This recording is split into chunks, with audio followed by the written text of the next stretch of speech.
이 아사 왕을 통하여 우리가 받을 수 있는 교훈은 많은 교훈들 중에서 하나로 딱 정리를 한다면 이 아사 왕은 하나님을 찾는 사람이었습니다. 그래서 아사에 대한 이야기를 할 때 성경은 아사는 하나님을 찾았고, 또한 아사는 백성들에게 하나님을 찾으라고 말했고, 그리고 선지자조차도 하나님을 찾는 너희가 복되다는 이야기를 하면서 하나님을 찾으라는 얘기를 계속적으로 합니다. 하나님을 찾는다, 하나님을 찾는다. 이것이 아사의 신앙을 보여주는 것이고 우리가 배워야 할 그의 삶입니다. 이 하나님을 찾는 삶은 결국 예수 그리스도께서 우리에게 보여주셨던 삶입니다. 새벽기도를 누가 먼저 시작했느냐라고 어떤 분이 물으시더라고요. 성경에 보면 물론 구약에도 그 기도하는 분들이 새벽에도 깨어서 기도합니다. 시편 같은 경우에는 새벽을 깨우리다 그렇게 얘기하지 않습니까? 그런데 이 새벽 기도의 어떤 그런 모습을 성경이 온전하게 보여주는 것은 예수님 때부터입니다. 예수님은 새벽 미명에 일어나셔서 한적한 곳으로 가셔서 기도를 하셨습니다. 뿐만 아니라 예수님은 음식을 먹을 때도 항상 먼저 하나님께 감사 기도를 드립니다. 늦은 밤에도 예수님께서는 산에 올라가셔서 기도를 드렸습니다. 하나님을 찾는 삶이 예수님에게는 가장 우선된 삶이었고 사역이었습니다. 구약 성경의 아사 왕은 바로 그러한 예수님의 모습을 담고 있습니다. 아사의 그 하나님을 찾는 삶을 우리가 배운다면 그것은 곧 예수님의 삶을 배우는 것과 같은 것입니다. 우리가 하나님을 어떨 때 찾습니까? 힘들 때, 병들었을 때, 문제가 있을 때, 뭔가 하나님의 도움이 필요할 때 하나님을 찾습니다. 편안하고 안락할 때는 하나님을 잘 찾지 않지요. 새벽기도 같은 경우에도 잘 안 나오시는 분이 나와서 기도하면 그런 생각이 들어요. 저분이 무슨 걱정이 있는갑다, 어떤 문제가 있는갑다, 이렇게 그런 생각이 들어요. 그래서 한 번씩 나오는 분들 보면 괜히 더 기도가 되고 그래요. 또 전화가 한번 하게 되고 무슨 일 있으세요 하고 그렇게 물어보게 됩니다.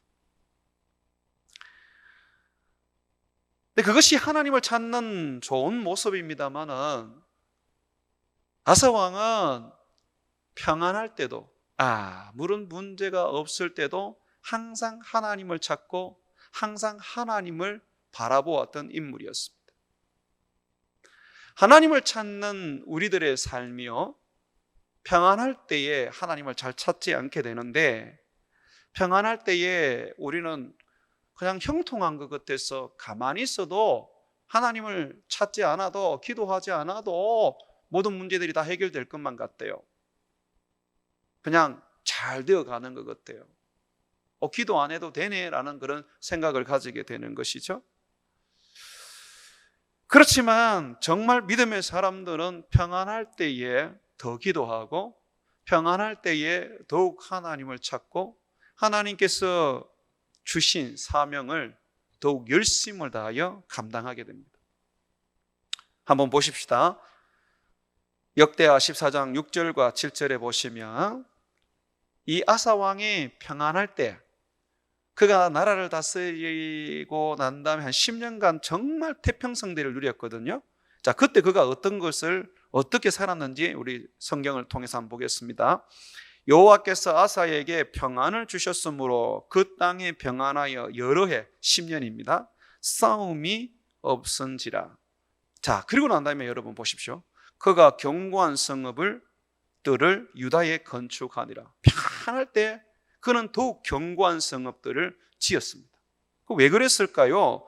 7절에 보시니까 7절에 보니까 아사가 일찍이 유다 사람에게 이르되, 언제 이 이야기를 했는지 모르겠습니다. 왕이 되고 바로 얘기를 했는지 아니면 왕이 되고 얼마 안 돼서 얘기했는지 간에 아주 평화로운 시대의 그 초창기에 아사가 말을 했다는 것입니다. 유다 사람에게, 자기 백성들에게 이르되 우리가 우리 하나님 여호와를 찾았으므로, 우리가 우리 하나님 여호와를 찾았으므로 이 땅이 아직 우리 앞에 있나니, 이 유다 땅을 적군들에게 빼앗기지 않고 우리가 이 땅을 지금 가지고 이 땅에서 평화를 누리고 있단 말입니다. 이 땅이 아직 우리 앞에 있나니 우리가 이 성읍들을 건축하고 그 주위에 성곽과 망대와 문과 빗장을 만들자.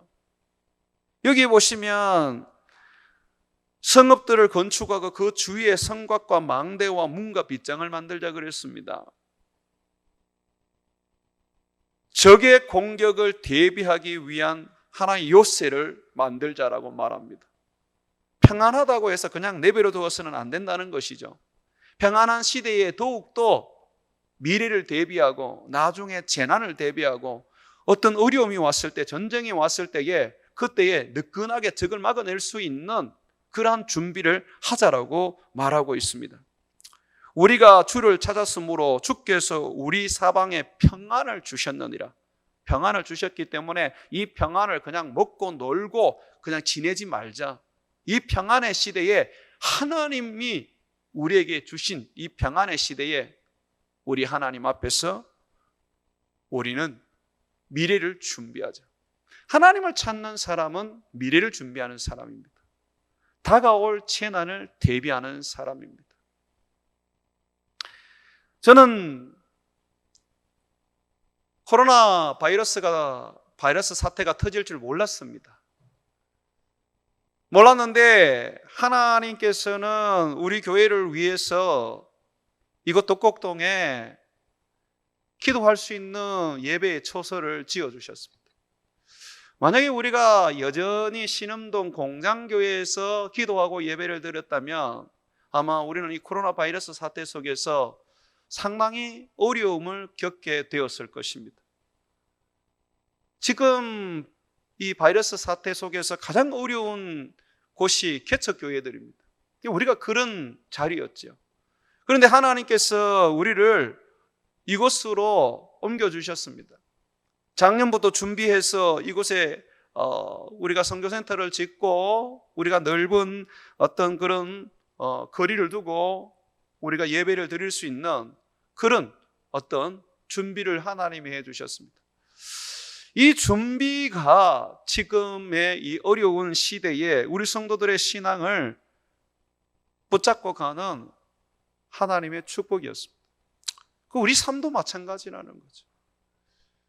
우리에게 하나님이 평안을 주셨을 때에, 어떻게 보면 우리 하나님이 우리에게 휴식을 주셨을 때에 분주하게 살아가는 그러한 우리의 삶이 일을 그만뒀다든지 또는 어떤 문제로 인해서 집에서 놀고 있다든지 간에 그런 어떤 것이 한편으로는 우리에게는 지금 여유로운 시간을 가지게 된 것이고 평화를 가지게 된 것과 같습니다. 그럴 때에 미래를 준비한다는 것입니다. 장차 다가올 우리들의 어떤 그런 힘겨운 문제들, 장차 공격해올 그 사단의 그 공격을 우리가 막아낼 수 있는 그런 영적 능력을 키우고 재난 속에서도 주님 붙잡고 주님을 부인하지 않는 믿음을 키우고 어떠한 환난 속에서도 사드락과 메삭과 아벳느고와 같이 풀무불에라도 들어갈 수 있는 그 강인한 믿음을 키워내야 한다는 것입니다. 아사 왕은 평화의 시대에 10년 동안 경관 성읍을 지어서 백성들에게 미래를 대비하게 했습니다. 뿐만 아니라 아사 왕은 또 보게 되면 8절에 한번 보십시오. 아사의 군대는 유다동의 큰 방패와 창을 잡은 자가 30만 명이요. 창과 방패를 잡은 자가 30만 명이나 되었고요. 또 베냐민 중에서는 작은 방패를 잡으며 활을 당기는 자가 28만 명이나 되었다 그래요. 거의 60만 명입니다. 평화의 시대에 군대를 양성한다는 것은 굉장히 어렵습니다. 도리어 백성들의 원망을 사서 나라가 백성들의 의해서 좌초될 수가 있습니다. 여러분들도 잘 아시죠? 이율곡이라고도 하시는데 우리나라 5,000원짜리 그 지폐에 그 인물로 등장하신 분 말입니다. 그분 어머니도 보면 5만 원권 화폐의 인물로 이렇게 등장하셨어요. 모자가 대한민국 화폐에 그렇게 모델로 나온 것은 아마 이 신사임당과 그의 아들 이일 것입니다.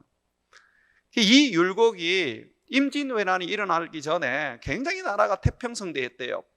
그때에 이 율곡이라는 분이 그랬어요. 10만 대군을 양성해야 됩니다. 나중에 일어날 전쟁을 지금 평화로울 때 대비해야 됩니다 라고 했어요. 그랬더니 당시에 정성이었던 유성룡이가 뭐라 그랬냐면, 일이 없이 군대를 양성하는 것은 결국 화근을 만드는 것이 될 것이다.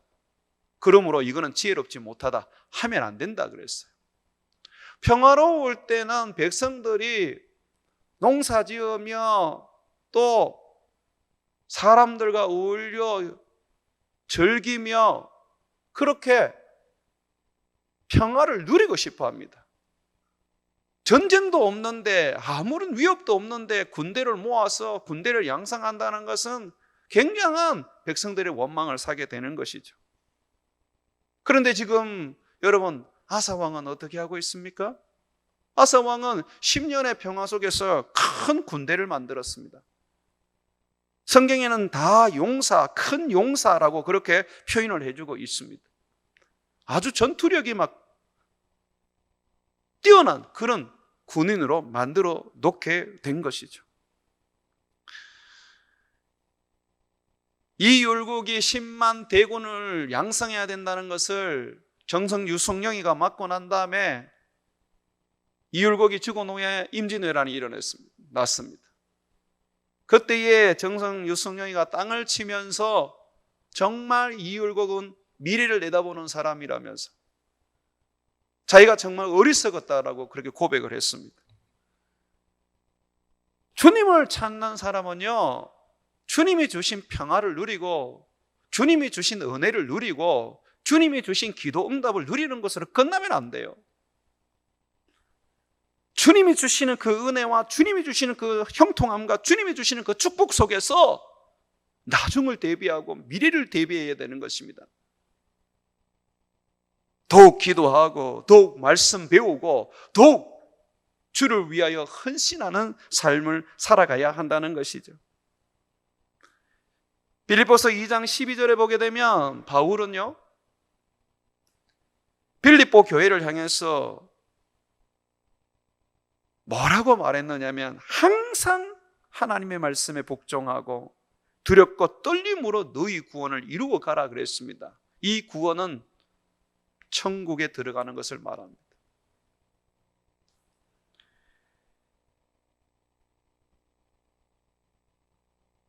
성도들에게 있어서 기억해야 할 단어는 항상입니다.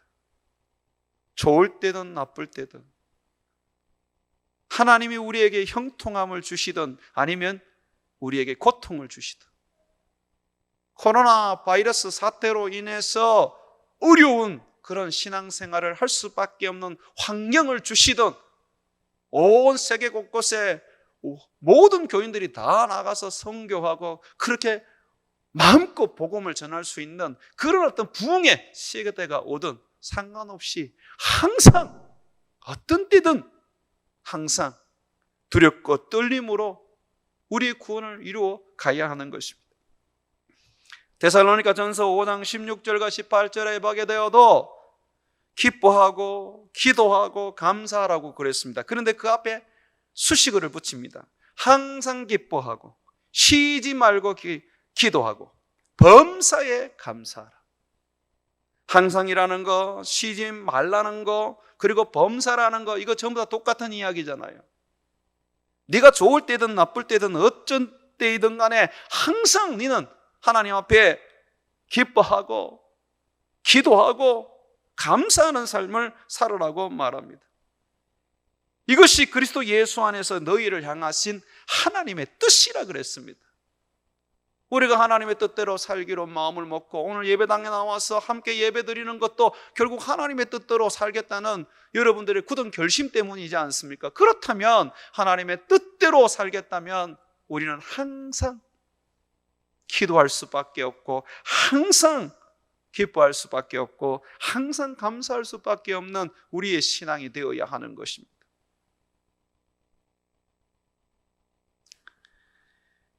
예수님께서는 우리가 자신의 종, 그리스도의 종이라는 것을 항상 깨우쳐 주셨습니다. 종은 어떻게 살아야 되느냐?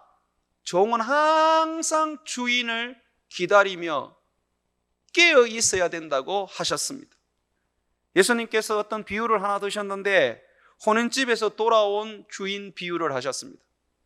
어떤 주인이 혼인집에 갔습니다. 그러면서 집을 비우고 종들에게 맡겼습니다.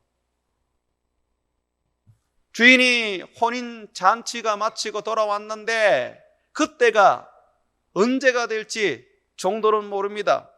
늦은 밤이 될 수도 있고 이른 새벽이 될 수도 있고 환한 때낮이 될 수가 있습니다.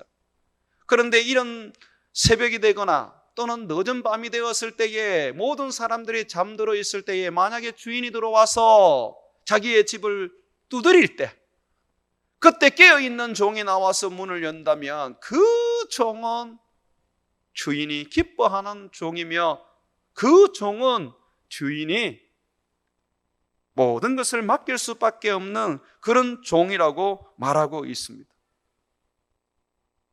종이 살아가는 삶은 주인을 기다리는 겁니다. 종이 자기 일을 하고 종이 자기의 삶을 살면 종이 아니죠. 우리는 그리스도의 종입니다. 그렇다면 우리는 평화로운 시대를 맞이하든 고통스러운 시대를 맞이하든 코로나 바이러스가 터지든 터지지 않든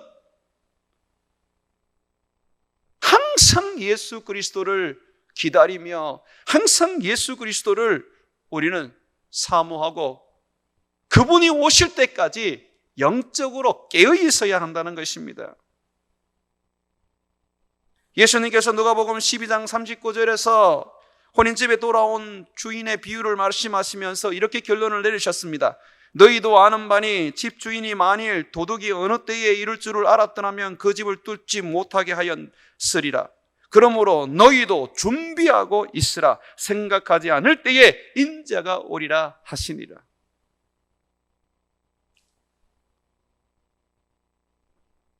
여러분들이 성진하기 전에, 여러분들이 결혼하기 전에, 여러분이 대학을 졸업하기 전에 예수님 오실 수 있습니다. 어느 때 올지 아무도 모릅니다. 그런데 우리 주님께서 깨어있고 항상 준비하고 있으라고 말씀하고 계십니다. 생각지도 않을 때에 내가 세상에 다시 오리라고 하셨어요. 예수님께서는 달란트 비유를 통해서 종이 어떻게 살아야 하는지를 분명하게 말씀하셨습니다. 예수님께서는 종들에게 자기 소유를 맡긴 주인과 같이 내가 그러하다라고 말했습니다. 어떤 종에게는 그 재능대로 5 금달란트를 맡겼고 어떤 종에게는 2 금달란트를 맡겼고 어떤 종에게는 1 금달란트를 맡겼습니다. 그리고 주인은 장사하러 먼 곳으로 떠났습니다. 주인이 떠나고 난 다음에 이 달란트를 받은 종들이 어떻게 행동을 했느냐 성경은 자세히 보여주고 있습니다. 5 달란트 받은 종과 2 달란트 받은 종은 바로 가서 이렇게 성경은 말합니다. 바로 가서 머뭇거리는 게 없어요. 지체하는 게 없어요. 주님으로부터 말씀을 받자마자 주님으로부터 사명을 받자마자 뛰어드는 거예요. 바로 가서 그것으로 장사하여 이문을 남기게 됩니다. 그러나 1 달란트 받은 종은 그렇게 하지 않습니다. 그 달란트를 어찌할까 고민을 하다가 결국은 땅을 파서 묻어둡니다. 주인이 올 때까지 말입니다. 주인이 돌아왔습니다. 돌아와서 5달란트, 2달란트 받아서 바로 장사하고 이문을 남긴 그들에게 이렇게 표현하십니다. 착하고 충성된 종아. 착하고 충성된 종아. 내 주인의 즐거움에 참여하라. 예수님이 재림하실 때에 예수님께서 우리에게 맡긴 그 사명과 그 명령을 온전히 감당하고 준비하고 그것을 이룬 사람들에게 하시는 말씀입니다. 그러나 자기 인생 산다고 달란트 땅에 묻어두었던 1달란트의 종에게는 이렇게 말씀하셨습니다. 악하고 게으른 종아. 그러면서 그 종을 향하여 너는 쓸데없는 무익한 종이라고 말씀하십니다. 그리고 바깥 어두운 곳에 내어 쫓아라 이렇게 말씀하시죠. 이게 겁나지 않습니까, 여러분? 예수 믿으면 천국 갑니까? 그런데 예수님은 이렇게 말씀하셨습니다. 나더러 주여 주여 하는 자마다 다 천국에 들어갈 것이 아니요 내 아버지의 뜻대로 하는 자가 천국에 들어간다고 하셨습니다. 내 아버지의 뜻이 무엇입니까? 달란트 남기는 거 아닙니까? 바로 가서 일을 해서 우리 주님을 위하여 헌신하는 거 아닙니까? 지금은 모릅니다마는 예수님이 오시면 분명히 드러나겠지요. 착하고 충성된 종이 누구고 악하고 게으른 종이 누군지 말입니다.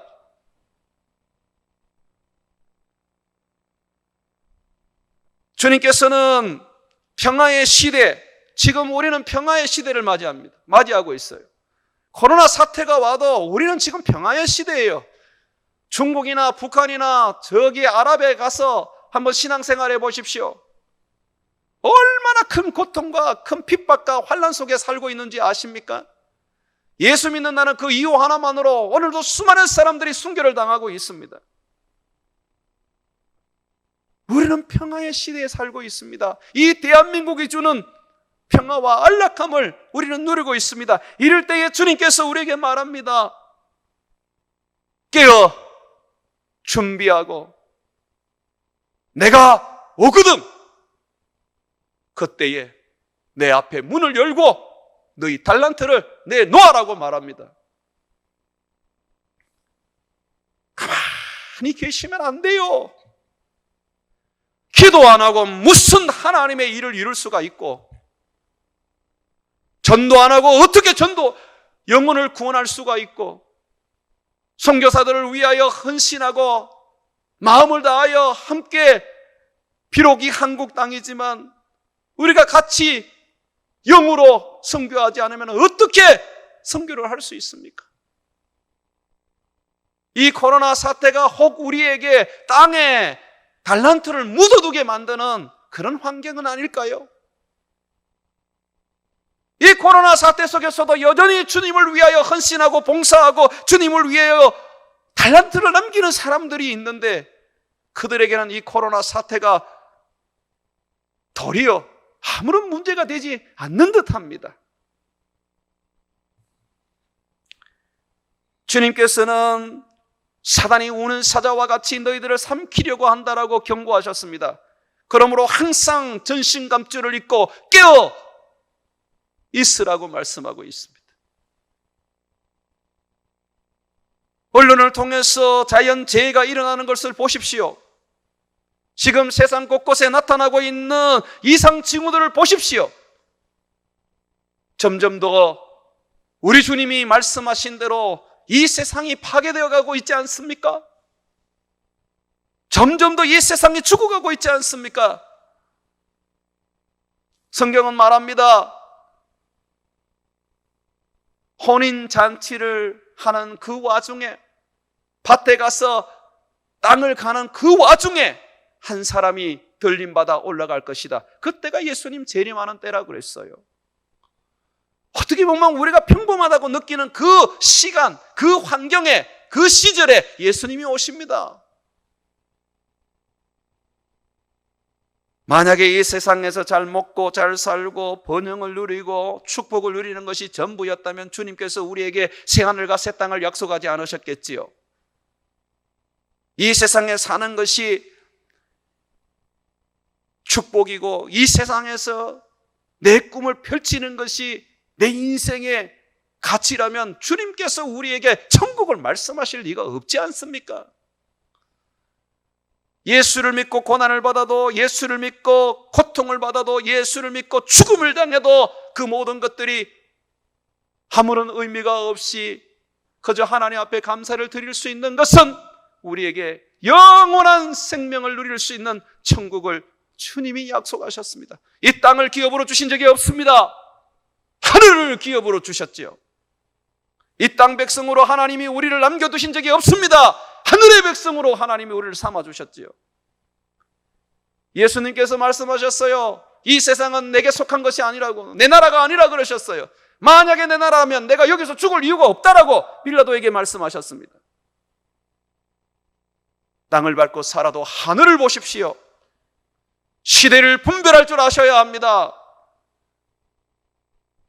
아사왕은 태평성대를 누릴 때에 그는 준비했습니다. 그렇게 준비하고 나니까 정말 10년 만에 큰 전쟁이 터졌어요. 그런데 어마어마한 대군이 온 거예요.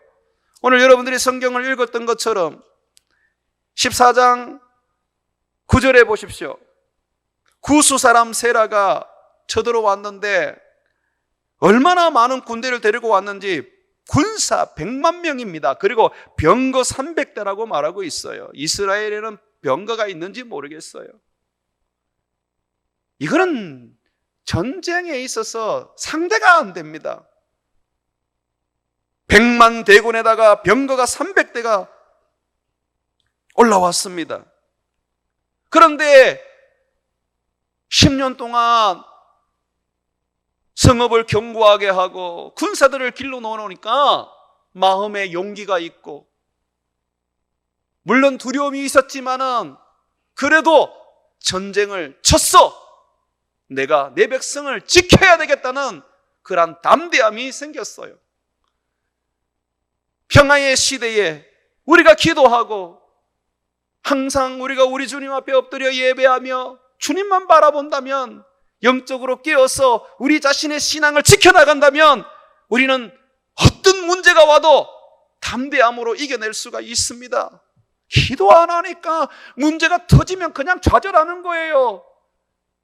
기도 안 하니까 그냥 시험에 드는 거예요. 기도하는 사람, 예배하는 사람, 주님 붙잡고 살아가는 그 사람들, 잠시 잠깐 어려움 속에 힘겨워하지만 금방 일어서는 거 보십시오. 그것이 바로 미리 준비하는 사람입니다. 아사가 전쟁을 이제 합니다. 아사가 이렇게 기도해요. 11절 한번 보십시오. 아사가 그의 하나님 여호와께 부르짖어 이르되, 여호와여, 힘이 강한 자와 약한 자 사이에는 주밖에 도와줄 리가 없사오니 우리 하나님 여호와여, 우리를 도우소서. 우리가 주를 의지하오며 주의 이름을 의탁하옵고 이 많은 무리를 치러 왔나이다. 여기서 중요한 단어가 치러 왔다는 거예요. 우리가 저 100만 대군을 우리가 쳤어, 우리가 이기려고 왔습니다. 10년을 준비를 한 아사에게는 100만 대군이 두렵지만 그러나 한번 붙어볼 만한 그런 상대가 였던 거죠.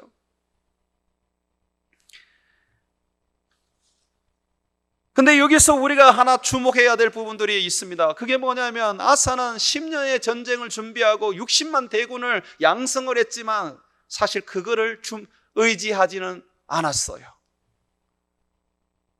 10년 동안 준비했는데 10년 동안 거기에 모든 시간과 노력과 헌신을 쏟아부었는데 아사는 거기에 마음을 두지 않아요. 어디에 마음을 둡니까? 오늘 여러분들이 읽었던 것처럼 하나님께 마음을 둡니다. 준비는 했어도 여전히 하나님께 마음을 둡니다.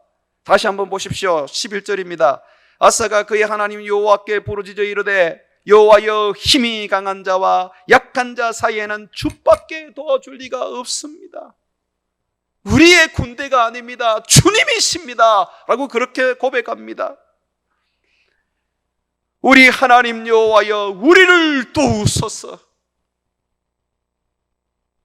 우리가 주를 의지하오며 주의 이름을 의탁하옵나이다. 마치 이 다윗의 모습 같지 않아요? 골리앗을 치러 나갔던 이 소년 다윗, 물맷돌을 가지고 나가면서 그가 했던 말, 너는 창과 칼을 의지하고 내게 나왔지만 나는 만군의 하나님 여호와를 의지하고 그 이름을 힘입어서 내가 너에게 나간다라고 했던 그 고백이 마치 동일한 고백처럼 보이지 않습니까? 주밖에 도울 자가 없습니다. 그러니 주님 우리를 도와주옵소서. 우리가 주를 의지하오니 주의 이름을 붙잡습니다. 이 무리를 치게 하여 주옵소서. 그러면서 그가 아주 결정적인 하나님 앞에 고백을 드립니다. 마지막 구절이죠. 원하건대 11절 마지막 부분을 보십시오. 사람이 주를 이기지 못하게 하옵소서. 이 전쟁은 우리가 준비하고 길러낸 60만 대군과의 싸움이 아니라 여호와와의 싸움입니다. 하나님, 당신이 이 전쟁의 주인공이십니다. 당신을 이기지 못하게 하옵소서. 그랬더니 하나님이 어떻게 하셔요? 하나님이 60만 대군 안 쓰시네요. 12절에 보니까 여호와께서 구스 사람들을 아사와 유다 사람들 앞에서 치시니 하나님이 그냥 때려버렸습니다. 사람들이 혼비백산을 하고 도망을 가기 시작합니다. 그때에 아사는 그의 준비된 군사들을 거느리고 구스 사람들을 추격하여 죽이기 시작하는데 100만 대군을 다 죽여버렸습니다.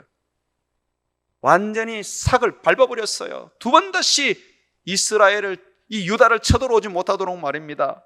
13절 한번 보십시오. 아사와 그와 함께한 백성이 구스 사람들을 추격하여 그랄까지 이르매 이에 구스 사람들이 엎드려지고 살아남은 자가 없었다라고 말하고 있습니다. 준비된 것이 있으니까 100만 대군을 물리칠 수 있었습니다. 하나님이 조금만 도와주시니까 그냥 쓸어버릴 수 있었던 거죠. 아무런 준비 없이 하나님을 붙잡고 하나님을 의지하고 하나님으로 말미암아 우리가 살아갈 수도 있습니다. 그러나 주님은 우리가 그런 한쪽으로 치우친 신앙을 원치 않습니다.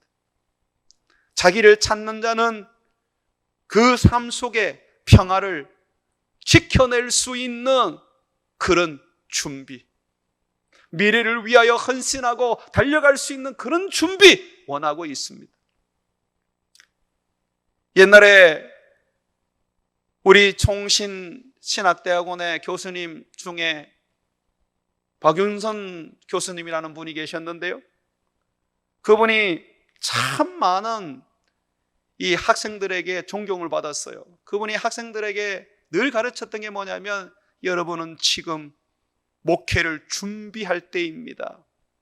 지금 기도하고 지금 말씀 배우고 지금 신학 공부해 두어야 합니다. 그래야 나중에 여러분들이 목회하는 현장에 가서 거기에서 하나님의 서임을 받을 수가 있습니다. 그러면서 그분이 뭐라 그러냐면, 여러분들의 순교는 공부하다가 죽는 겁니다 라고 했어요.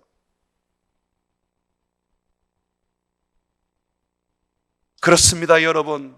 우리가 우리 주님 앞에 준비하고 있으면 하나님이 우리를 사용하시고 그 준비된 것이 나에게 큰 기회로 찾아오게 됩니다. 하나 더 보시죠. 14절부터 15절에 보시면, 여호와께서 그랄 사면 모든 성읍 백성을 두렵게 하시니, 이 그랄이라는 것은 블레셋입니다. 블레셋이 얼마나 이스라엘을 괴롭혔습니까? 역사 속에서 무너지지 않는 그런 가나안 족속이었습니다. 그런데 이 아사가 어떻게 합니까?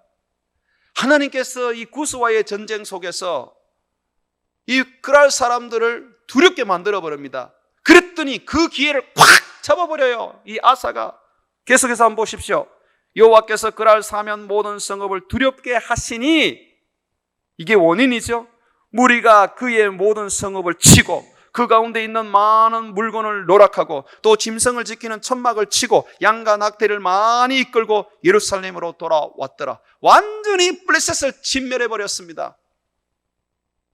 60만 대군을 준비해 놓으니까, 하나님이 기회를 딱 주시니까 그 기회를 활용해서 그렇게 역사 속에서 괴롭히던 블레셋을 완전히 짓밟아버린 거예요.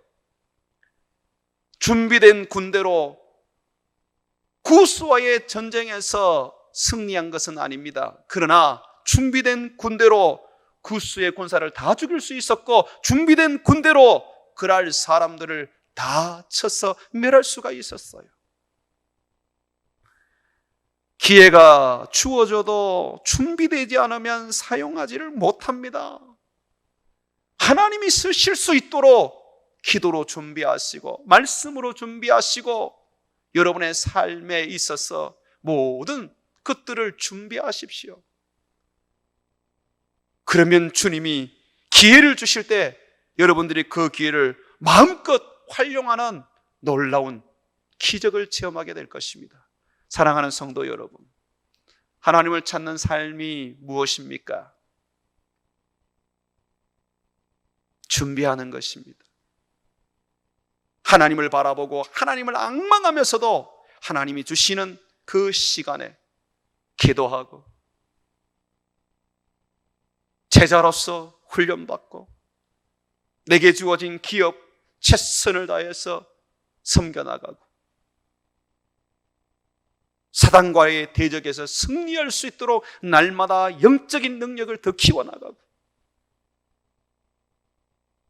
그래서 때가 이르렀을 때 그때에도 하나님을 더욱 굳건하게 붙잡으면서 나아가 하나님의 능력과 함께 준비된 것으로 큰 이적과 기적을 이루는 것입니다. 그러므로 예수님 올 때가 다 됐습니다. 준비하십시오. 예수님 맞을 준비하십시오. 주님 앞에 아무것도 없이 빈손으로 유고무원으로 있지 않기를 원합니다. 주님, 나는 선교할 때에 내가 할 수 있는 것이 기도밖에 없어서 기도로 주님 앞에 준비했습니다. 주님, 내가 할 수 있던 것은 하나님 내 몸이라서 내 몸을 주님 앞에 드리면서 주님 맞을 준비를 했습니다. 주여 보소서, 주께서 주신 이 물질을 가지고 내가 주님 앞에 사용했습니다. 주여, 내가 주님 맞을 준비를 했습니다. 주님 맞을 준비를 하는 저와 여러분 되시기를 주의 이름으로 축원을 드립니다.